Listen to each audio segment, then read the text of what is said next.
রবিবার কলকাতা, সোমবার মুম্বাই। আইপিএলে দুই দলই জিততে ভুলে গিয়েছিল। কলকাতা প্রথম জয় পাওয়ার পরদিন দ্বিতীয় জয় পেল মুম্বাই। আহমেদাবাদ গুজরাট টাইটান্সকে তারা হারালো ৯৯ রানে। টসে জিতে আগে বল করার সিদ্ধান্ত বুমেরাং হলো গুজরাটের কাছে।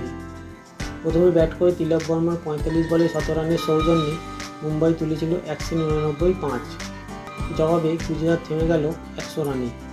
মন্থর পিচে স্পিনারদের জাদুতে বাজিমাত হার্দিক পান্ডিয়ার দলে। মুম্বাইয়ের মতোই আইপিএলটা খারাপ হয়ে যাচ্ছিল তিলক বর্মার কাছেও। কিছুতেই বড় রান পাচ্ছিলেন না তিনি। আগের ৫টি ইনিংসে মাত্র ৪৩ রান করেছিলেন। এদিনও তার শুরুটা হয়েছিল খুবই খারাপ। গুজরাটের বোলারদের সামনে খোঁড়াচ্ছিলেন তিনি, রানই করতে পারছিলেন না। মতিরার দর্শকরাও ব্যঙ্গাত্মক শীষ দিয়ে ভরিয়ে দেন তাঁকে। ১৪ ওভারে মুম্বাই স্কোর যখন ১০৩-৪, তখন স্ট্র্যাটেজিক টাইম আউটের সময় হার্দিক পান্ডিয়াকে দেখা যায় তিলকের উদ্দেশ্যে কিছু বলতে। তিলককে চাঙ্গা করে তোলার জন্য আগ্রাসী কথাবার্তা বলেন তিনি। অধিনায়কের বার্তাই চাঙ্গা করে তোলে তিলককে। ওই বিরতির পরেই অন্য রূপে দেখা যায় মুম্বাই ব্যাটারকে। গুজরাট বোলারদের উপরে শাসন করতে থাকেন তিনি। হার্দিকের সঙ্গে মাত্র ৩৮ বলে ৮১ রানে জুটি হয় তাঁর।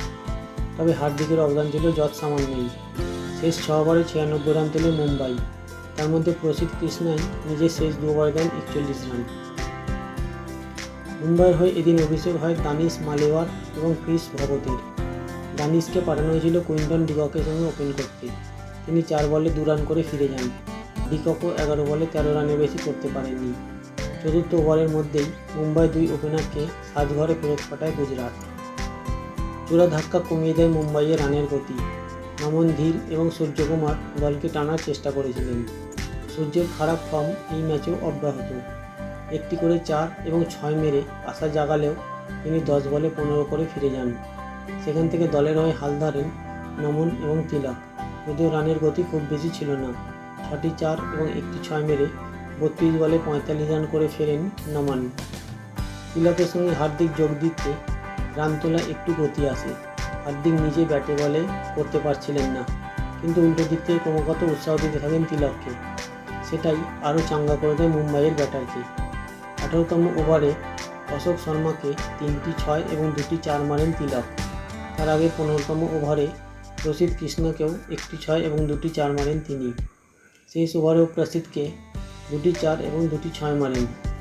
প্রথম ২২ বলে ১৯ করেছিলেন তিলক, পরে ২৩ বলে করেন ৮২ রান। মুম্বাইয়ের হয়ে যুগ্মভাবে দ্রুততম শতরান করলেন তিনি। গুজরাটের হয়ে ৩৩ রানে ৩ উইকেট নেন রাবাডা, ২৫ রানে ১ উইকেট সিরাজের। ব্যাট করতে নেমে প্রথম বলেই সাই সুদর্শনকে ফিরিয়ে দেন বুমরা। পরের ওভারে জস বাটলারকে ফেরান হার্দিক।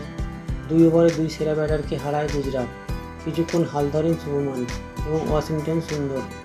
নেমেই হার্দিককে ২টি ৪ মেরে চাপ কমানোর চেষ্টা করেন ওয়াশিংটন। তবে বেশিক্ষণ তা স্থায়ী হয়নি। শুভমান আউট হতেই দেওয়াল্লি খান অনেকাংশে নিশ্চিত হয়ে গিয়েছিল। গুজরাটে কোনো ব্যাটারই প্রতিরোধ করতে পারেননি। অশ্বিনী কুমার এতদিন সাফল্য পাননি বিশেষ। এদিন আহমেদাবাদের মন্থর পিচেও তিনি নায়ক হয়ে গেলেন। শুভমান ছাড়াও তিনি ফেরান রাহুল তেওয়াটিয়া, শাহরুখ খান এবং রশিদ খানকে। ৪ ওভারে ২৪ রান, ৪ উইকেট নেন অশ্বিনী। বুমরাকে ৩ ওভারে ১৫ রানে ১ উইকেট পেয়েছেন। ২টি করে উইকেট আল্লাহ গজনাফর এবং মিচেল স্যান্টেনারি।